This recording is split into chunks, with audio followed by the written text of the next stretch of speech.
I'm the mother of three, and so our grocery bills are quite high. My husband works at a tech company, and I currently stay at home raising the kids who are 10, 7, and 3.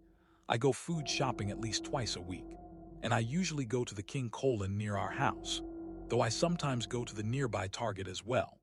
Those are two of a very small list of grocery stores in our quiet town. To give as much context as possible, we're an Italian family, and I'm currently 40 years old. This happened not even a year ago. When I was 39, and I was running behind on shopping one day, so I went much later than usual. The King Colon usually closes at 10, and it was definitely past 9 already. So I hurried over to the store with my flyers and coupons. The kids were complaining about a lack of food in the house, so I had to get a quick grocery run in. Most days I'd have to go shopping with my 3-year-old daughter, Haley, since it was late. And my husband was home from work at this time. For once, I was able to go shopping alone, which I consider a luxury. I got to the King Colon, which was pretty void of people at this hour, since it would soon be closing. I grabbed a cart and quickly started doing my laps down the aisles, grabbing whatever was on my list. And whatever was on sale, I was in the cereal aisle when I got a tap on my shoulder, which startled me. I turned and saw a very tan man about my height, with a baseball cap on, a black tee, and a red zip-up hoodie, and jeans on. He laughed and apologized for startling me, and said that he'd been looking everywhere for a specific bag of chips that was in my cart, and he asked where I found them. I politely told him the aisle, and he said he checked, but couldn't find it, so I actually led him exactly to where I found the chips. He thanked me with his awful breath, and I smiled and was about to walk back to my cart. But then he started making pointless conversation with me about why he liked those chips so much. Something silly, like the ingredients, or a lack of a specific ingredient. I kept trying to make it obvious that I was inching my way back to my cart. He wouldn't get the hint though. It was when he made a weird pause and then said, "Gosh, you're pretty," that I said, "Thank you," and that I had to get back to my shopping before they close. I went to my cart, but he followed me and kept talking to me. At this point, as politely as I could, I told him I really would just like to shop in peace. He finally seemed to get the hint and walked away.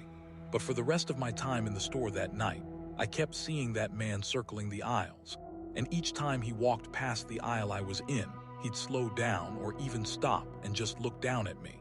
I was getting increasingly uncomfortable and hurried up my shopping. When I was finally done, I went to the checkout, and as I emptied my cart, here comes red hoodie guy with only 2 or 3 items, and he waits in line right behind me. He doesn't say a word anymore, but I felt his gaze, even through the back of my head. I was done checking out. I pushed my cart away, and the man called out, "Have a good night, ma'am," and I ignored it. As I was unloading my car, I noticed the red hoodie guy in the parking lot, looking at me as he walked to his car. He got into a junky-looking Honda that must have been like 30 years old. He didn't turn the car on, though. He just sat in it. I finally finished loading my car, so I got inside, started it, and began driving out of the parking lot.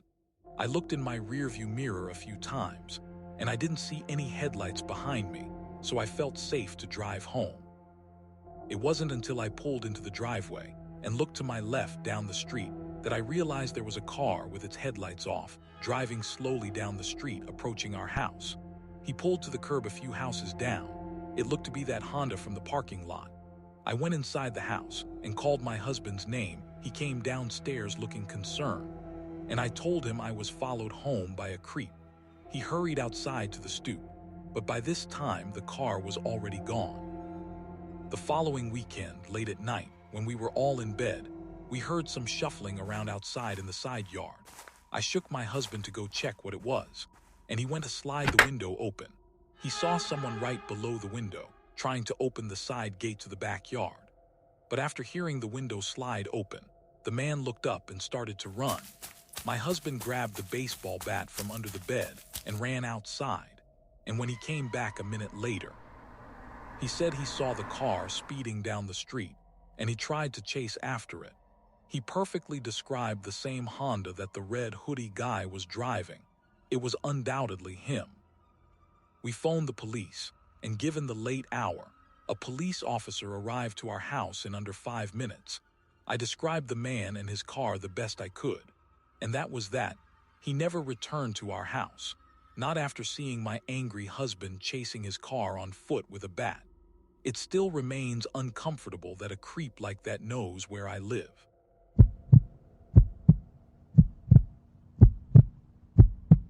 When I was in college, I worked at Waldbaum's. The one I worked at was a 24-hour one. So a couple unfortunate people would always be stuck working that awful shift. I thought since I was 20 and in college that my boss would never put me on an overnight shift. But unfortunately, I guess when she saw my school schedule, and I told her I was off Mondays and Wednesdays, she saw me as a perfect sucker to stick on the overnight shift occasionally. Moving forward one day, I saw that I was scheduled for a Tuesday night from 12 a.m. to 8 a.m. I had to triple check the schedule to make sure that was right. I felt sick seeing that. And when I asked my supervisor why I was put on the overnight shift, he told me, "If you're over 18, you don't really have a choice." I considered quitting, but I needed the job and money, so I just sucked it up and decided I'd do it this one time. And then tell my boss I can't do it ever again because I have to study for school. So I arrived at the store at 12 a.m. and relieved my coworker Amanda. Half the lights in the store were out at this hour to save on electricity. There were a surprising amount of customers in the store when I got there. I guess more people than I expected would do quick midnight shopping runs. Past 1 a.m., though the place was completely dead, maybe 3 customers in the entire hour. As it got later in the night, there were less and less customers. It was past 2 a.m. by this point. I was as bored as humanly possible, and there hadn't been a customer in over an hour. I wondered if there were any other employees in the building. There had to be.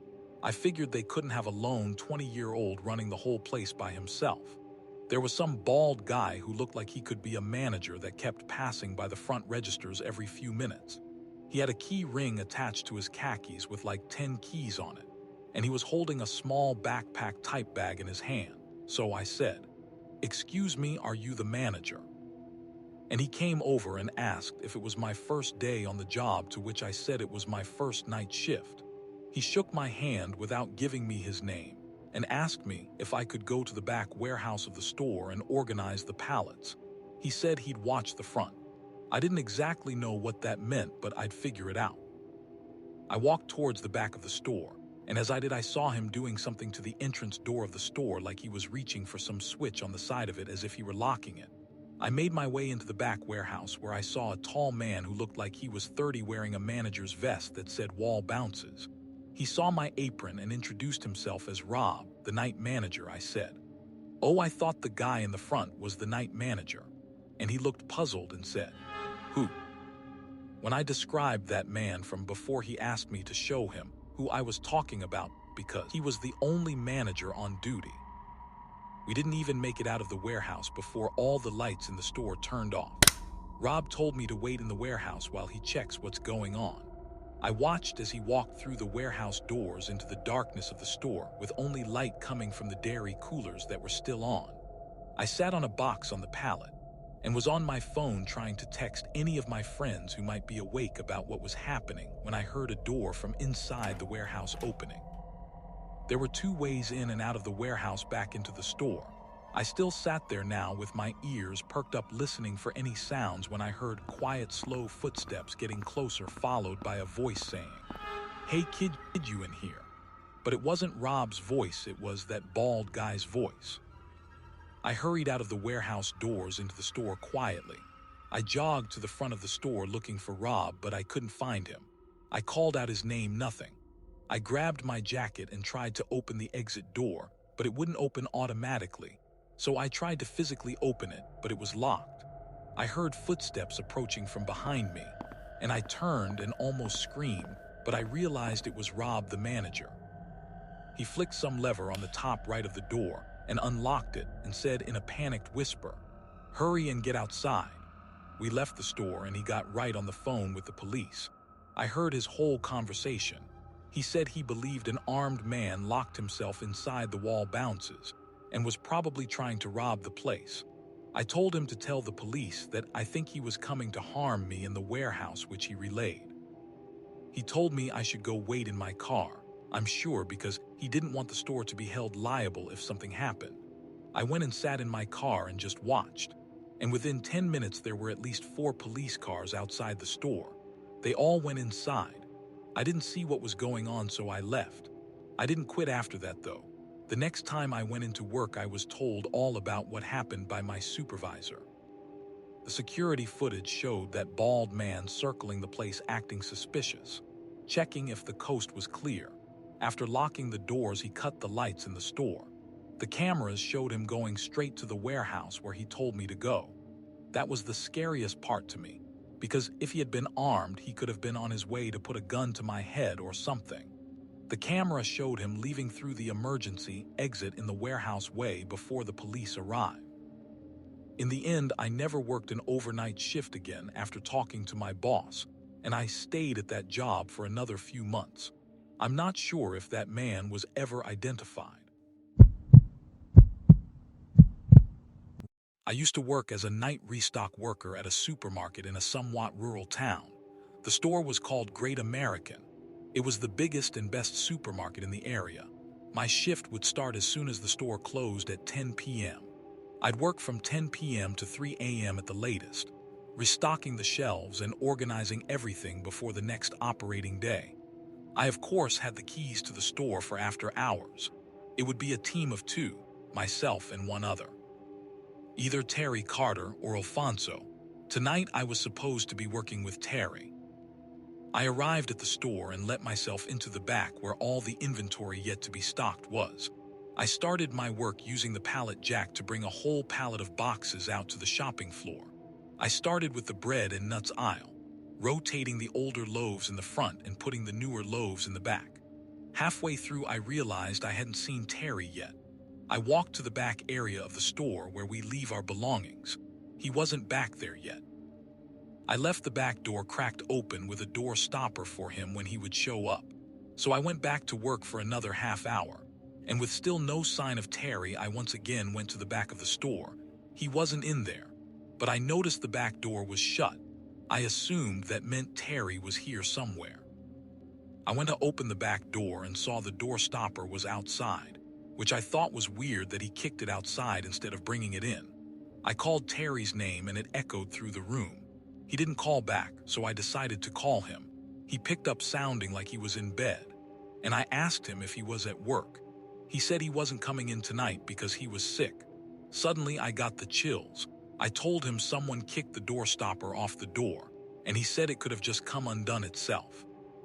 Nobody else was scheduled to work that night. I told him feel better and we hung up. I wasn't sure if I was convinced that the door stopper came undone itself, because I had kicked it under the door pretty tightly. I did a quick look around just to make sure no one was in the back of the store, and when I didn't see anyone, I went back to work, though I felt a slight sense of unease the whole time. I was stocking the remainder of the bread when I heard a loud sound echo from across the shopping floor. Okay, now someone had to be in here. I got up and went to the middle aisle that intersected all the other aisles. I looked straight down the aisle and stood there for a moment, and all the way on the opposite side of the store in the dairy aisle, a man dressed in black walked past the aisle looking down in my direction. I felt my heart drop. It felt like that scene from the movie Signs where something moves past and you realize you're not alone. I tried to think logically. Maybe this was someone else filling in for Terry's shift that our boss didn't tell me about. I started to speed walk down the center aisle and yelled, "Excuse me," very loudly. I looked left and right down every aisle I passed, since he went towards the front of the store. I spotted him at the end of one aisle, standing there fully facing my direction. When he saw me, he walked out of sight in the direction I had just come from. I yelled, "Excuse me," again and started to run down that aisle to catch up to him. I didn't get a good look at his face yet. When I got to the front of the aisle by the cash registers, I looked down where he went and saw him all the way at the end by the bread aisle, half his body hidden behind the shelf, his mouth hanging open. He started to wave me over but didn't say anything. His face felt wrong. I called out, "Who are you?" And he disappeared behind the shelf. I wasn't being paid enough for this. I went outside to sit in my car and call my boss. He picked up and I told him there was some random person roaming around the store. He told me to get him out of there if I can or call the police. I was not going to physically remove a crazy person from the store. So I called 911. I waited in my car until a police car showed up. I greeted the officer and asked him to follow me inside. We walked around the store looking for the man. And we saw him again in one of the aisles, standing there like he was waiting for us. When the officer commanded him to come out, he actually listened. He was put in handcuffs, and he was the strangest man I'd ever seen. He kept smiling and staring at me, licking his lips. He had huge bags under his eyes. The only thing he said was that he was looking for a snack. I didn't like the way he looked at me as the officer walked him out. It was this slow, smiling, empty expression I haven't forgotten to this day. I continued my work after that, but needless to say, I never left any of the doors open again.